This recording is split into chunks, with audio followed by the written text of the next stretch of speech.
You know what?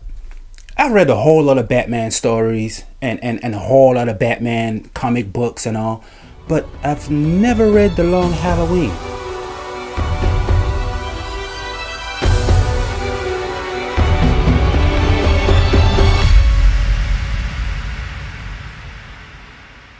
The Long Halloween, Part 1. So like I said, I've never read this comic, so I went in there blind, and right off the bat, the animation is a lot different to your average DC animated movies, but I gotta say, the animation was pretty good. Yeah, for the most part, the animation was pretty good. Go to hell, Batfield! Right now, the only difference between you and me is that I know what's down here. So, The Long Halloween Part 1 is based on a comic of the same name where Batman investigates a whole bunch of murders that all take place during the holidays, with the first one being on Halloween. And like all detective stories, you get a whole bunch of suspects, so nobody knows who did what. And obviously in this story, you have Batman, Harvey Dent, and Commissioner Gordon trying to solve the case. And for real, I love the use of characters in this movie. Like, the way they use the characters is so well done. They did a good job in making sure that all the characters in this movie get a memorable moment. And I think that was awesome. For example, Alfred steals the show within 5 minutes of this movie. And look, if there's anybody that can Batman better than Batman, it's Alfred. Oh yes, putting on costumes and striking fear. Quite absurd. Do you really think?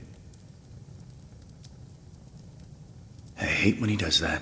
Another thing that stood out to me is that Batman is actually voiced by Jensen Ackles. Fun fact, he also voiced Jason Todd in The Red Hood. If you haven't seen The Red Hood, go watch The Red Hood. Like after this video, just go watch The Red Hood. And this film plays out like a real detective film, like almost like a film noir. And it really keeps you guessing. It's been a minute since I've seen a detective film that, you know, really have you guessing. I mean, I was right there damn near trying to solve the case with Batman and those dudes. There's a scene in this movie where Batman realizes he's going to have to be a detective. Like, Batman usually does some detective work. But in this film, even he realizes that he's going to have to step his game up. I never thought the Batman was going to have to be a detective. A good one. Like, this case is above the Bat pay grades, if you know what I mean. And speaking of Batman, there's a few things in this film that had me asking questions. But there's one in particular, and it's kind of a spoiler, but it's not. But if you don't want to know anything about this film and going blind, then skip to this timestamp. There's a scene in this film where Batman and Harvey Dent has to make a crucial decision on whether to do something or not do it. So what happens is Batman pulls out a coin and say, let's toss for it. Heads, we do it. Tails, we don't. And the next scene is Harvey Dent. He's about to walk into his home, and I think he was looking for his keys or something, and the coin fell off. He picks up the coin, and it's a double-sided coin. The coin that Batman tossed with.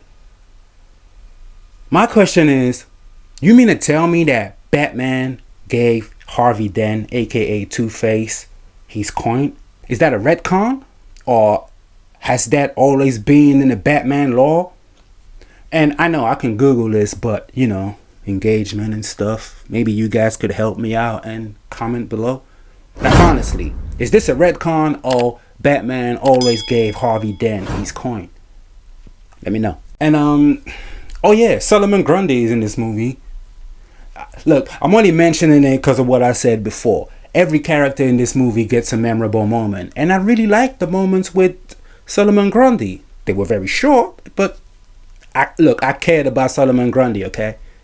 And yeah, he's in the movie. Oh, and you also get all of the Gotham family, you know, the Wise Mans and the Maid Mans. In this movie, they're pretty much the Godfather. Yeah, it's the Godfather, the animated series featuring Batman. Grazie, amico. Carmine, no disrespect, but why are we sitting on our hands here? I mean, you can see it, right?